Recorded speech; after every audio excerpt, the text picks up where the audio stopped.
Hi friends, welcome to Bheeshma competitive portal. ఈరోజు జరిగినటువంటి group 2 ఎగ్జామ్కి సంబంధించినటువంటి పేపర్ 1కి సంబంధించిన కరెంట్ అఫైర్స్ ఏదైతే ఉందో దానికి సంబంధించినటువంటి మనం విశ్లేషణ చేస్తున్నాం అన్నమాట. మనకు ఈరోజు పేపర్ 1లో కరెంట్ అఫైర్స్ నుంచి దాదాపుగా 24 ప్రశ్నలు వరుసగా అడగడం జరిగింది. ఇందులో మనకు జాతీయ మరియు అంతర్జాతీయ సంబంధించినటువంటి కొన్ని ముఖ్యమైన ప్రశ్నలు అడిగాడు. దాంతోపాటుగా గత సంవత్సరంలో జరిగినటువంటి ప్రశ్నలు, అలాగే గత నెలలో అంటే నవంబర్ నెలలో కూడా జరిగినటువంటి కొన్ని ముఖ్యమైన ప్రశ్నలు మనకు అడగడం జరిగింది. ఓకేనా? సో మనము చూద్దాము. డైరెక్ట్ నేను క్వశ్చన్ విత్ ఆన్సర్ చెప్పుకుంటూ పోతాను. ఈ వీడియోని చూస్తున్నటువంటి ప్రతి ఒక్కరు కూడా ఈ వీడియోని తప్పకుండా లైక్ చేయండి. అలాగే మా ఛానల్ని ఫస్ట్ టైం చూస్తున్నట్లయితే తప్పకుండా సబ్స్క్రైబ్ చేసుకోండి. మరొక ముఖ్యమైన విషయం, ఇక్కడ నేను చెప్పేటువంటి ఆన్సర్స్ ప్రతి ఒక్కటి కూడా జెన్యూన్వే, కాకపోతే మాత్రం ఇది ఫైనల్కి కాదు. కానీ నేను చెప్పేటువంటి ప్రతి ఒక్కటి కూడా ఈ 24 ప్రశ్నలు నేను 1-2 సార్లు చెక్ చేసుకున్న తర్వాతనే మీతోటి షేర్ చేసుకోవడం జరుగుతుంది. ఓకేనా? ఇక మనం టాపిక్లోకి వెళ్ళిపోదాము. ఫస్ట్ ప్రశ్న, ఫిబ్రవరి-మార్చి 2024లో ప్రపంచ వాణిజ్య సంస్థ వరల్డ్ ట్రేడ్ ఆర్గనైజేషన్ యొక్క 13వ మంత్రుల స్థాయి సమావేశం ఎక్కడ జరిగిందని చెప్పి మనకు అడిగాడు. దీనికి ప్రశ్న అబుదాబి. ఓకేనా? మనకు అబుదాబిలో జరిగిందనమాట దీనికి సంబంధించినటువంటిది. నేను ఎక్కువగా ఎక్స్ప్లెనేషన్ ఇవ్వదలుచుకోలేదు, ఎందుకంటే ఇప్పుడు ఎక్స్ప్లెనేషన్ ఎంతగా ఇచ్చినా కానీ ఎవరు చూడరు, కాబట్టి నేను చెప్పుకుంటూ వెళ్ళిపోతాను. ఓకేనా? సెకండ్ ప్రశ్న చూసినట్లయితే నారీ శక్తి వందన్కి సంబంధించినటువంటి ప్రశ్న అడిగాడు మనకి. ఉమెన్ రిజర్వేషన్ బిల్ ఏదైతే ఉందో దానికి సంబంధించినటువంటిది. నారీ శక్తి వందన్ అధినియం 2023కు సంబంధించి క్రింది వాక్యాలలో ఏది సరైనది అని చెప్పి మనకు అడిగాడు. ఇక్కడ మొదటి స్టేట్మెంట్ ఏమి ఇచ్చాడంటే, రాష్ట్ర శాసనసభలు మరియు పార్లమెంట్లోని 2 సభలలో మహిళలకు 1/3 వంతు సీట్లను రిజర్వ్ చేయాలని నారీ శక్తి వందన్ అధినియం 2023 యొక్క ఉద్దేశం అని చెప్పాడు. వాస్తవానికి రాష్ట్ర అసెంబ్లీ సమావేశాలు రాష్ట్ర శాసనసభలు ఏవైతే ఉన్నాయో దాంట్లో ఓకే, కానీ పార్లమెంట్లోని రాజ్యసభ ఏదైతే ఉందో అందులో మనకు ఈ బిల్ అనేది ఇంప్లిమెంట్ అవ్వదన్నమాట. అంటే ఈ రిజర్వేషన్ ఏదైతే ఉందో ఇది ఇంప్లిమెంట్ అవ్వదు. కాబట్టి పార్లమెంట్లో కేవలం లోక్సభలోనే ఇది ఇంప్లిమెంట్ అవుతుంది. కాబట్టి ఇక్కడ 2 సభలు అన్నాడు కాబట్టి ఫస్ట్ స్టేట్మెంట్ మనము ఎలిమినేట్ చేసుకోవచ్చు. బి ఏమన్నాడంటే ఇది 104వ రాజ్యాంగ సవరణ చట్టం అని అన్నాడు. కాదు, ఇది 104వ రాజ్యాంగ సవరణ చట్టం కాదు, 106వ రాజ్యాంగ సవరణ చట్టం. ఓకేనా? సో 2 స్టేట్మెంట్లు కూడా రాంగ్. సరైన సమాధానం ఎంచుకోండి అన్నాడు కాబట్టి పైన 2 కూడా రాంగ్ అన్నమాట. ఓకేనా? థర్డ్ ప్రశ్న చూసినట్లయితే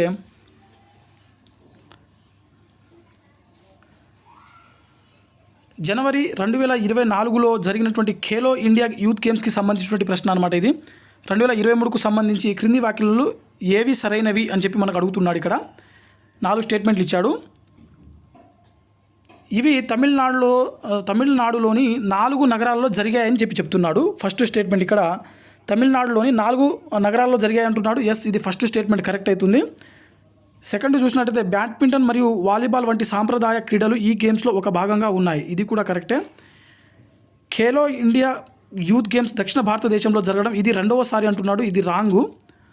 కబడ్డీ మరియు యోగాసన వంటి సాంప్రదాయ క్రీడలు ఖేలో ఇండియా యూత్ గేమ్స్లో 2023లో భాగంగా ఉన్నాయి. ఎస్, ఇది కూడా కరెక్ట్. సో ఇక్కడ మనకి ఏబిడి ఈ 3 ఆన్సర్ అవుతుందన్నమాట. ఓకేనా? ఏబిడి మనకు ఈ ప్రశ్నకు సంబంధించింది ఏబిడి అవుతుందన్నమాట. నెక్స్ట్ ప్రశ్న చూసుకున్నట్లయితే ఈ క్రింది వారిలో నవంబర్ 2024లో నూతనంగా నియమించబడినటువంటి భారత కంట్రోలర్ ఆడిటర్ జనరల్ ఎవరు అని చెప్పి అడిగాడు. మనం అనుకున్నాము పాత ప్రశ్న పేపర్ వస్తుంది అనుకున్నాము, కానీ రీసెంట్లీగా జరిగినటువంటి కొన్ని ఈవెంట్స్ కూడా దీంట్లో ఇంక్లూడ్ చేయడం జరిగింది. వాడు గతంలో జరిగినటువంటి కూడా ఇంక్లూడ్ చేశాడు, 2023, 2022లో జరిగినటువంటి ఈవెంట్స్ కూడా ఇంక్లూడ్ చేశాడు. దాంతోపాటుగా గత నెలలో జరిగినటువంటి కూడా ఇంక్లూడ్ చేయడం జరిగింది. ఇక్కడ ఆన్సర్ కె సంజయ్ మూర్తి. ఓకేనా? కె సంజయ్ మూర్తి దీనికి ఆన్సర్ అనమాట. ఖాగ్ ఎవరు అని అంటే కె సంజయ్ మూర్తి. నెక్స్ట్ ప్రశ్న, ఐఐటీలకు సంబంధించి క్రింది వాక్యాల్లో ఏది సరైనది అని చెప్పి ఇక్కడ అడుగుతున్నాడు మనకి. ఇక్కడ చూడండి, Indian institute of technology Delhi యొక్క మొదటి క్యాంపస్ను అబుదాబిలో ఏర్పాటు చేయడానికి భారతదేశం మరియు యునైటెడ్ అరబ్ ఎమిరేట్స్ అవగాహన ఒప్పందంపై సంతకం చేశాయి అని చెప్పి ఇక్కడ అడిగాడు. ఎస్, ఇది కరెక్ట్. ఈ స్టేట్మెంట్ కరెక్ట్. సెకండ్ది 2023లో జంజీబార్లో Indian institute of technology Madras తన యొక్క ఆఫ్షోర్ క్యాంపస్ను తెరిచింది. ఇది కూడా కరెక్ట్. ఈ 2 స్టేట్మెంట్లు కరెక్ట్. ఓకేనా? మనకు ఈ ప్రశ్నకు సంబంధించింది ఈ 2 స్టేట్మెంట్లు కూడా కరెక్ట్ అవుతుంది. తర్వాతి ప్రశ్న చూసుకున్నట్లయితే మనకు తెలంగాణ ప్రభుత్వం కేంద్రం అమలు చేస్తున్నటువంటి పథకంలో భాగంగా మనకు ఎలక్ట్రానిక్ వెహికల్స్ ఏవైతే ఉన్నాయో వాటిని ప్రోత్సహిస్తూ మనకు ఒక స్కీమ్ తీసుకురావడం జరిగింది. దానికి సంబంధించిన ప్రశ్న అనమాట ఇది. ఈ క్రింది వ్యాఖ్యలను గుర్తించండి అని అన్నాడు. 3 స్టేట్మెంట్లు ఇచ్చాడు. ఇక్కడ చూసినట్లయితే ఒకటి, విద్యుత్ వాహనాలకు 100% రహదారి పన్ను రిజిస్ట్రేషన్ రుసుముల నుండి మినహాయింపు ఇస్తున్నట్లు తెలంగాణ ప్రభుత్వం ప్రకటించింది. ఇది కరెక్ట్ అండి. మీరు డైలీ న్యూస్ పేపర్ చూసినట్లయితే కేవలం గత 4 రోజుల కిందట మనకు ఈనాడు పేపర్లో దీనికి సంబంధించినటువంటి ఒక న్యూస్ ఇవ్వడం జరిగింది. కంప్లీట్గా ఎన్ని వెహికల్స్ రిజిస్ట్రేషన్ అయ్యాయి, మనకు తెలంగాణ ప్రభుత్వం దీనికి సంబంధించినటువంటిది ఏ మినహాయింపులు ఇస్తుందనే దాని గురించి క్లియర్గా ఎక్స్ప్లెయిన్ చేస్తూ ఇచ్చాడనమాట. దీంట్లో మనకు చాలా స్పష్టంగా ఉంది. స్టేట్మెంట్ ఏదైతే ఉందో ఇది కరెక్టు. స్టేట్మెంట్ బి చూసుకున్నట్లయితే ఈవీలకు పన్ను మినహాయింపు గ్రేటర్ హైదరాబాద్ మున్సిపల్ కార్పొరేషన్ ప్రాంతం మరియు జిహెచ్ఎంసీ ఇతర ప్రాంతాలకు వర్తిస్తుంది. అంటే ఇక్కడ ఏమన్నాడంటే జిహెచ్ఎంసీ మరియు జిహెచ్ఎంసీ ఇతర ప్రాంతాలు అంటే జిహెచ్ఎంసీ కాని ప్రాంతాలు రెండింటికి వర్తిస్తుంది అన్నాడు. ఎస్, ఇది రెండింటికి వర్తిస్తుంది. ఇది కూడా correct. Second statement. Third statement, మినహాయింపు ప్రయోజనాలు 3 ఏళ్ల పాటు అంటే డిసెంబర్ 31, 2027 వరకు అందుబాటులో ఉంటాయి అని చెప్పాడు. వాస్తవానికి ఇది కేవలం 1 ఇయర్ వరకే మాత్రమే, నెక్స్ట్ ఇయర్ వరకు మాత్రమే మనకు ఇది అందుబాటులో ఉంటుంది. కాబట్టి మనకు ఆన్సర్ వచ్చేసరికి AB అవుతుంది. ఓకేనా, AB మాత్రమే ఆన్సర్ ఈ ప్రశ్నకు. తర్వాతి ప్రశ్న చూసుకున్నట్లయితే యునెస్కో యొక్క సృజనాత్మక నగరాల నెట్వర్క్కు సంబంధించి క్రింది వ్యాఖ్యల్లో ఏది ఒప్పు అని అడిగాడు. 2023కు సంబంధించినటువంటి ప్రశ్న అనమాట. ఓకేనా, మనం చెప్పుకున్నాం ఆల్రెడీ. లాస్ట్ ఇయర్ ప్రశ్నలు, ఈ ఇయర్ ప్రశ్నలు 2 ప్రశ్నలు అడగడం జరిగిందని చెప్పి. ఓకేనా, 2023లో కేరళలోని కోజికోడ్ను సాహిత్య నగరం, సిటీ ఆఫ్ లిటరేచర్గా చేర్చారు అని చెప్పి, క్రియేటివ్ సిటీస్లో సిటీ ఆఫ్ లిటరేచర్గా చేర్చారని చెప్పి అడిగాడు. ఎస్, ఈ స్టేట్మెంట్ కరెక్ట్ అవుతుంది. First statement. సెకండ్ స్టేట్మెంట్ చూసుకున్నట్లయితే 2023లో రాజస్థాన్లోని జోధ్పూర్ను సంగీత నగరంగా, సిటీ ఆఫ్ మ్యూజిక్గా చేర్చారు అంటున్నాడు. ఇది రాంగ్ స్టేట్మెంట్ అవుతుంది. ఇక్కడ స్టేట్మెంట్ ఏ మాత్రమే కరెక్ట్. ఓకేనా, స్టేట్మెంట్ ఏ మాత్రమే కరెక్ట్ ఈ సంబంధించింది. తర్వాతి ప్రశ్న చూసుకున్నట్లయితే ఈ క్రింది వ్యాఖ్యలలో ఏవి ఒప్పు అని చెప్పి ఇక్కడ మనకు అడగడం జరిగింది. ఒకటి, మార్చి 2024లో భారత అంతరిక్ష పరిశోధన సంస్థ మిషన్ దివ్యాస్త్రను విజయవంతంగా ప్రయోగించిందని చెప్పి ఇక్కడ స్టేట్మెంట్ 1 ఇచ్చాడు. వాస్తవానికి మిషన్ దివ్యాస్త్రాన్ని ఎవరు ప్రయోగించారంటే DRDO వాళ్ళు ప్రయోగించారు. ఓకేనా, సో ఈ స్టేట్మెంట్ ఏ రాంగ్ అవుతుంది. తర్వాత చూస్తే సెకండ్ స్టేట్మెంట్ చూస్తున్నట్లయితే ఈ నూతన అగ్ని 5 క్షిపణి బహుళ స్వతంత్ర లక్ష్య ఛేదన పునఃప్రవేశ వాహనం సాంకేతికతను కలిగి ఉంది. అంటే multiple independently targetable re entry vehicle అనమాట. ఓకేనా, సో ఇది ఇండియా దీంట్లో మనకు అంటే ఈ నైపుణ్యం, ఈ టెక్నాలజీ కలిగినటువంటి కంట్రీ ఏదైతే ఆ జాబితా ఏదైతే ఉందో దాంట్లో ఇండియా అనేది 5వ జాబితా అనమాట. 5వ స్థానంలో ఉందన్నమాట. ఓకేనా, ఆ జాబితాలో. అయితే ఇది ఈ స్టేట్మెంట్ ఇది multiple independently targetable re entry అన్నాడు కాబట్టి ఇది ఎస్, ఇది కరెక్టే. అయితే స్టేట్మెంట్ 1 రాంగు. తర్వాత మనకు థర్డ్ 1 చూసినట్లయితే బహుళ స్వతంత్ర లక్ష్య ఛేదన పునఃప్రవేశ వాహన సాంకేతికత కలిగిన క్షిపణి ఉన్న మొదటి దేశం భారత్ అన్నాడు. మొదటి దేశం కాదు, 5వ దేశం భారత్. ఓకేనా, అగ్ని 5 ఒక క్రూయిజ్ క్షిపణి అన్నాడు. క్రూయిజ్ కాదు. ఓకేనా, ఇది క్రూయిజ్ క్షిపణి కాదు. ఓకేనా, సో మనకు ACD అనేది రాంగ్ స్టేట్మెంట్. కేవలం B మాత్రమే దీనికి సరైన సమాధానం. ఓకేనా, ఈ ప్రశ్నకి ఈ మిషన్ దివ్యాస్త్రకి సంబంధించి కేవలం B మాత్రమే సమాధానం అవుతుంది. ఓకేనా, తర్వాతి ప్రశ్న చూద్దాం మనము. ఇక్కడ మనకు 70వ జాతీయ చలనచిత్ర పురస్కారాలకు సంబంధించినటువంటి ప్రశ్న అనమాట. దీనికి మనకు జతపరచండి అని చెప్పి అడిగాడు. ఇక్కడ చూడండి, ఉత్తమ చలనచిత్రం మనకు ఉత్తమ చలనచిత్రం ఆటం. ఓకేనా, మనకు ఉత్తమ చలనచిత్రం ఆటము. ఉత్తమ నటుడు వచ్చేసరికి రిషబ్ శెట్టి కాంతార మూవీకి వచ్చింది. ఓకేనా, సో మనము ఇక్కడ A3 చూసుకున్నట్లయితే B1 చూసినట్లయితే ఇక్కడ చూడవచ్చు మీరు. A3 B1 మనకి ఆప్షన్ ఎక్కడ ఉందని అంటే సెకండ్ ఆప్షన్లో ఉంది. A3 B1. ఓకేనా, సో మిగిలిన చూసుకున్నట్లయితే C5 అవుతుంది. సూరజ్ జాత్వా ఉత్తమ దర్శకుడు. అలాగే ఉత్తమ ప్రముఖ చిత్రం వచ్చేసరికి మనకు కాంతార మూవీ అవుతుంది. నెక్స్ట్ ప్రశ్న చూసినట్లయితే 2024లో పారిస్లో నిర్వహించినటువంటి పారా ఒలింపిక్ క్రీడలకు సంబంధించిన ప్రశ్న అనమాట. భారతదేశ ప్రదర్శనకు సంబంధించి క్రింది వ్యాఖ్యలను పరిగణించమని చెప్పి మనకు అడిగాడు. ఇక్కడ మనకు 2 స్టేట్మెంట్లు ఇచ్చాడు. భారతదేశం 7 స్వర్ణ పథకాలు అంటే 7 స్వర్ణ పథకాలు అంటే 7 గోల్డ్ మెడల్స్ వచ్చాయి. 7 మనకి 9 సిల్వర్ మెడల్స్ అలాగే 13 బ్రాంజ్ మెడల్స్ వచ్చాయని చెప్పాడు. ఓవరాల్గా మనకు 29 మెడల్స్ వచ్చాయని చెప్పి ఇక్కడ క్లియర్గా ఇవ్వడం జరిగింది. ఎస్, ఈ ఫస్ట్ స్టేట్మెంట్ కరెక్ట్ అవుతుంది. సెకండ్ స్టేట్మెంట్ ఏదైతే ఉందో పాల్గొన్న దేశాలలో భారతదేశం 14వ స్థానాన్ని సాధించిందన్నాడు. 14వ స్థానం కాదు, 18వ స్థానానికి చేరింది. ఓకేనా, సో మనకు స్టేట్మెంట్ B ఎలిమినేట్ చేసుకున్నట్లయితే స్టేట్మెంట్ A మాత్రమే రైట్ అవుతుంది కాబట్టి దీనికి A మాత్రమే సమాధానం. ఓకేనా, సో నెక్స్ట్ ప్రశ్న చూద్దాం మనము. నూతనంగా ఎన్నికైనటువంటి శ్రీలంక అధ్యక్షుడు ఎవరైతే ఉన్నారో అనుర కుమార దిస్సనాయకే ఏ రాజకీయ పార్టీకి చెందినటువంటి వాడు అని చెప్పి ఇక్కడ అడిగాడు. ఈయన జనతా విముక్తి పెరమున జనతా విముక్తి పెరమున అనే పార్టీకి చెందినటువంటి వాడు. ఓకేనా. తర్వాత ప్రశ్న, ఆస్కార్ పురస్కారాలకు సంబంధించి 2024కు సంబంధించి క్రింది వ్యాఖ్యలో ఏవి మనకు ఒప్పు అని అడిగాడు. 4 స్టేట్మెంట్ ఇచ్చాడు ఇక్కడ.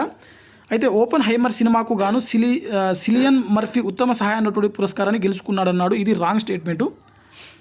తర్వాత సెకండ్ స్టేట్మెంట్ ఏదైతే ఉందో, ఎమ్మా స్టోన్ పూర్ థింగ్స్కి సినిమాకు ఉత్తమ నటి అవార్డును గెలుచుకుందన్నాడు. పూర్ థింగ్స్ అనే మూవీకి గాను ఎమ్మా స్టోన్కు మనకు ఉత్తమ నటి అవార్డు రావడం జరిగింది. సో స్టేట్మెంట్ బి ఏదైతే ఉందో ఇది మనకు కరెక్ట్ అవుతుంది. దాంతోపాటుగా క్రిస్టోఫర్ నోలన్ ఉత్తమ నటుడి పురస్కారాన్ని గెలుచుకున్నాడు అన్నాడు. సి కూడా ఎలిమినేట్ అవుతుంది. సో మనకు బి మరియు డి మాత్రమే ఆన్సర్ అవుతుంది. ఓకేనా. బి మరియు డి. దీనికి ఈ ప్రశ్నకు వచ్చేసరికి మనకు బి మరియు డి మాత్రమే ఆన్సర్ అవుతుంది. తర్వాతి ప్రశ్న చూసినట్లయితే, ఆపరేషన్ ద్రోణగిరికి సంబంధించి క్రింది వ్యాఖ్యలను పరిగణించుము అని చెప్పి ఇక్కడ మనకు అడగడం జరిగింది. ఆపరేషన్ ద్రోణగిరికి సంబంధించిన ప్రశ్న అనమాట ఇది. అయితే ఇక్కడ చూడండి, ఇది భారత జాతీయ భౌగోళిక విధానం 2022 నేషనల్ జియోగ్రాఫికల్ పాలసీకి ఒక పైలట్ ప్రాజెక్ట్, అంటే అందులో భాగంగా ఒక పైలట్ ప్రాజెక్ట్ అన్నాడు. ఎస్, ఇది కరెక్ట్ అవుతుంది. ఇది భారత ప్రభుత్వ యువజన వ్యవహారాలు క్రీడల మంత్రిత్వ శాఖలలో ఒక ప్రాజెక్ట్ అని చెప్పి ఇక్కడ మనకు చెప్పడం జరిగింది. ఓకేనా. ఇది బి రాంగ్ స్టేట్మెంట్ అండి. ఇది భారత ప్రభుత్వ యువజన వ్యవహారాలు మరియు క్రీడల శాఖకు సంబంధించింది కాదు. అంటే మనం బి ఎలిమినేట్ చేసుకున్నట్లయితే ఏసిడి కరెక్ట్ అవుతుంది. దీనికి ఆన్సర్ వచ్చేసరికి ఏసిడి. ఓకేనా. ఇది నవంబర్ 2024లో ప్రారంభించారు. ఇది కరెక్టే. ఇది మొదటి దశలో ఉత్తరప్రదేశ్, హర్యానా, అస్సాం, ఆంధ్రప్రదేశ్ మరియు మహారాష్ట్రలో అమలు కానుంది. ఓకేనా. సో ఇది మనకు ఏసిడి ఈ ప్రశ్నకు సమాధానం. తర్వాతి ప్రశ్న చూసుకున్నట్లయితే, 30 నవంబర్ 2023న తెలంగాణ రాష్ట్ర శాసనసభకు జరిగినటువంటి సాధారణ ఎన్నికలలో మొత్తం పోలైన ఓట్లలో సాధించినటువంటి ఓట్ల శాతం ఆధారంగా క్రింది రాజకీయ పార్టీలను ఆరోహణ క్రమంలో అమర్చండి అన్నాడు. ఆరోహణ క్రమం. ఓకేనా. అంటే తక్కువ నుంచి ఎక్కువ. సో మనం గెలిచిన పార్టీ ఏంటిది? ఇక్కడ కాంగ్రెస్ పార్టీ కాబట్టి భారత జాతీయ కాంగ్రెస్ అనేది చివరిలో రావాలి. ఎందుకంటే ఆరోహణ క్రమం అంటే హైయెస్ట్ కదా, తక్కువ నుంచి ఎక్కువ కదా. సో ఎక్కువ అనేది చివరిలో రావాలి. కాబట్టి భారత జాతీయ కాంగ్రెస్ అనేది 4వ స్థానంలో వచ్చినట్లయితే, సెకండ్ ఏదొచ్చింది మనకు భారత రాష్ట్ర సమితి బీఆర్ఎస్ పార్టీ ఏదైతే ఉందో అది సెకండ్ వచ్చింది కాబట్టి థర్డ్కి రావాలి. ఓకేనా. సో 4, 3 ఆ తర్వాత మనకు అంటే ఏ తర్వాత చివరి నుంచి చూసుకున్నట్లయితే ఏసిబిడి. సో ఫస్ట్ నుంచి చూసుకున్నట్లయితే డిబిసిఏ. కాబట్టి మనకు డిబిసిఏ ఇక్కడ ఏమున్నాయి ఇక్కడ చూడండి. డిబిసిఏ మనకు 4వ ఆప్షన్లో ఉంది. ఫస్ట్ అంటే తక్కువ నుంచి ఎక్కువ ఉన్నాడు, తక్కువ శాతం ఓట్లు వచ్చినాయి కమ్యూనిస్ట్ పార్టీకి వచ్చింది, తర్వాత భారతీయ జనతా పార్టీకి వచ్చింది, దీని తర్వాత మనకు బీఆర్ఎస్ పార్టీకి, తర్వాత జాతీయ కాంగ్రెస్ పార్టీ ఏదైతే ఉందో అది ఇప్పుడు అధికారంలో ఉంది కాబట్టి ఆ పార్టీకి వచ్చింది. తర్వాతి ప్రశ్న, సెమీ కండక్టర్స్ భవిష్యత్తును రూపొందించడానికి సెమికాన్ ఇండియా 2024 క్రింది ఏ నగరంలో నిర్వహించబడిందని అన్నాడు. ఇది గ్రేటర్ నోయిడాలో జరిగిందనమాట. ఓకేనా. గ్రేటర్ నోయిడాలో జరిగింది ఇది. తర్వాతి ప్రశ్న, క్రింది వాటిలో భారత ఆహార భద్రతా ప్రమాణాల ప్రాధికార సంస్థ అంటే ఫసా యొక్క ఆహార భద్రతా సూచిక 2024 ప్రకారం వరుసగా రెండోసారి మొదటి స్థానంలో సాధించినటువంటి రాష్ట్రం ఏది అన్నాడు. ఇది కేరళ అండి. దీనికి సమాధానం కేరళ. వరుసగా రెండోసారి వచ్చిందనమాట. ఇక్కడ మనకు తర్వాతి ప్రశ్నలో, కృత్రిమ మేధ ఉపకరణాలు, ఆర్టిఫిషియల్ ఇంటెలిజెన్స్ సంబంధించిన టూల్స్ ఏవైతే ఉన్నాయో వాటిని ఏ సంస్థలు డెవలప్ చేశాయనే దాని గురించి మ్యాచ్ ద ఫాలోయింగ్లో అడిగాడు. చాట్ జీపీటీ వచ్చేసరికి ఓపెన్ ఏఐ ఉంది. అలాగే జెమినీ బాట్ ఏదైతే ఉందో గూగుల్ ఇప్పటికీ ఆల్రెడీ అన్ని మొబైల్స్లో ఈ ఫీచర్ అనేది మనకు రావడం జరిగింది. సో మనం ఈ 2 ప్రశ్నలు చూసుకున్నట్లయితే మనము A3 B4 చేసినట్లయితే సి అనేది 2 ఆటోమేటిక్గా అవుతుంది. అలెక్సా అమెజాన్ అనమాట. ఓకేనా. సో A3 B4 మనం చేసినట్టయితే B4 అనేది ఒకటి చేసినట్టయితే మిగిలిన ఆటోమేటిక్గా మనకు ఆన్సర్ వచ్చేటువంటి అవకాశం ఇక్కడ స్పష్టంగా కనబడతా ఉంది. తర్వాతి ప్రశ్న ఇక్కడ చూసినట్లయితే మనకు ఇది ఆగస్టులో జరిగినటువంటి ఒక నియామకం సంబంధించింది. ఇది మనకు రీసెంట్గా జరిగినటువంటి క్రింది వారిలో ఆగస్టు నెల 2024లో భారత నూతన క్యాబినెట్ సెక్రటరీగా బాధ్యతలు స్వీకరించినటువంటి వారు ఎవరు? మనకు డాక్టర్ టీవీ సోమనాథన్ గారు ఎవరైతే ఉన్నారో ఈయన కేంద్ర క్యాబినెట్ సెక్రటరీగా మనకు బాధ్యతలు తీసుకోవడం జరిగింది. ఈయనకంటే ముందు రాజీవ్ గౌబా గారు ఉన్నారు. ఓకేనా. ఆయన స్థానంలో డాక్టర్ టీవీ సోమనాథన్ గారు బాధ్యతలు తీసుకోవడం జరిగింది.